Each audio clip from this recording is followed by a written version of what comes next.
আসসালামু আলাইকুম। আশা করি সবাই ভালো আছেন। আলহামদুলিল্লাহ, আপনাদের দোয়া ভালো আছি। আজকে সম্পূর্ণ রেডি হয়ে একটা সামাজিক বিয়ের অনুষ্ঠানে যাচ্ছি। আহ, তো একটা কথা বলি যে আমি ছোটোখাটো ব্লগ করি, সেই জন্য কিছু ভিডিওটুক নেওয়া। আর সামাজিক ব্লগ করি, কোনো অশ্লীল ব্লগ না। আর বর্তমান মানুষ অশ্লীল লোকে, আমরা সামাজিক করি, ছোটো ইউজার, এই জন্য আমাদেরটা দেখে না। আর ওই যে প্রিন্স মামুন, অপু, এদের মতো নোংরা অশ্লীল যদি হতো তো সকলেই দেখতো আর কি। লাখ লাখ মিলিয়ন মিলিয়ন অশিক্ষিত গণ্ড মূর্খরা কোথায় চলে গেছে। আর গ্র্যাজুয়েশন কমপ্লিট করে ওই ভ্যানে করে মাল বিক্রি, আজকে একটা ভিডিও ছাড়লাম, আপলোড করলাম। তো এরা মানে আর বাংলাদেশে আপনি গ্র্যাজুয়েশন কমপ্লিট করে আমরা কী করতে পারলাম, আমরা কী করব?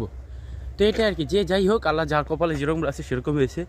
বাট ওরা অশ্লীলতাই করতেছে দেশের ভিতরে, তারপরও ওদেরকে মানুষ ফলো করতেছে, কেন জানি না।